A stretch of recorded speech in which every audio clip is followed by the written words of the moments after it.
What's up, my people? This is Aloji Panoran Dhuklundambata Nyambudo, and you're watching Low Lifestyle Show ndani ya Elegante Gents. Kama unataka suti kali, kitu maridadi kama hiyo unaona hapo kwa picha, tafadhali tunapatikana hapa Mfangano Street, Sunbeam, third floor. Unakuja unapata kitu yako kali kabisa. Yes, lenye kora mogajuan kamora morama intie. Mailongo ni Aloji Panoran. Kawuono wan kagi Robby Jaulowa, bwana musejo piny wan. Robby kijana mdogo. Yes, Robby kijana mdogo. Amuso gutejo piny ni ukwe uru. Yes. Nitiere piny moko medana piny ingene namba katwa dani mondo wago matin tu. Nitiere ndalo moko kamisebedo kilal sana. But sani nyisa ni nitie gik moko miloso mamit kabisa. Monego beni igole chiro sane. Kaluwore ni bende sani ng'eni koro thumo sechako ywak. Ang'o mipangore jopiny maber kabisa masani dwani mondo mi igolnegi? Koro jopiny an gi gik mang'eny, kan gi projects mang'eny. Yeah. Sani as we speak pod aloso projects mo gi VDJ Jones. Yes. An bende pod an gi wer manyien miluongo ni piny negi mage. Yeah. Ma bende na wero go tuona kidogo last year jomong'eyo.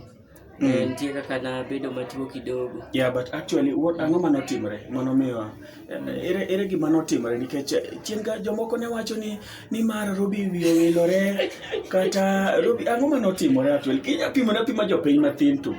Okay. Robby Jaulowa pod ko wiyo wilore. Yes. Depo kotimore kamano. Yeah. Lakini nentiere gima inyalo luongo ni yani short term memory loss. Yes. Yeah, but I think kanyalo wache gi lugha ma ji winjo maber.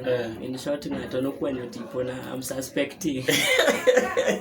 I'm not sure kikugura. Nitie gimoro manotimore somewhere. Nitie gimoro ma ok dhi kamoro maber. Dhulu wacho ni ng'ato ne ndhogi somewhere. Kata ng'ato ne ndhogi somewhere, don't you? Yeah, ni ng'ato nolokre koda kipetero ki Yesu kama. Yeah. But actually gino nodhi manya sai no change masani kore duoge pa. Sani achangu kendo en live kabisa. Sani un ginga?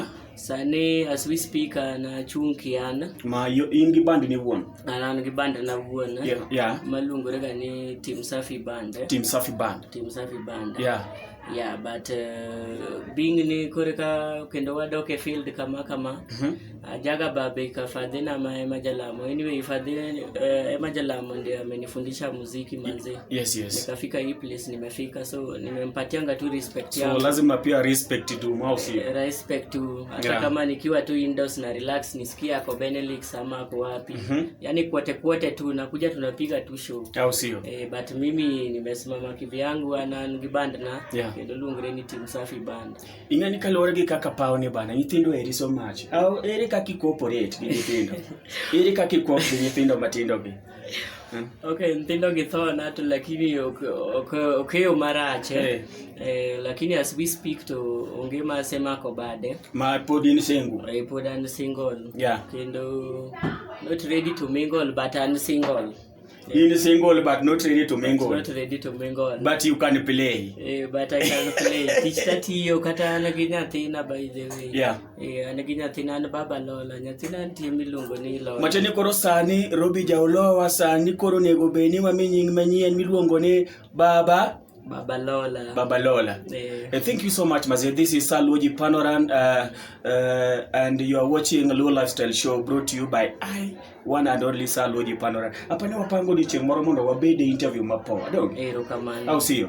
Ang'o manyangi wenge nego jopiny? An gimanyalo wego jopiny ne niya. Yes. Tich matek kelo mwandu kendo en adiera. Yeah. Commitment, maybe biashara iwezi jipa leo lakini kesho itajipa. Kwa hivyo tuna mingi tu Mungu, hata kama tunaomba japo atusikii sauti yake. Mewa sauti ni achiel tu moro manigolo malit mar fei. Robby poda manyo wendo machunya no kuongo geno jangi mana mama. Fei. Nakupenda sana Fei. Awisha ni ukikamba.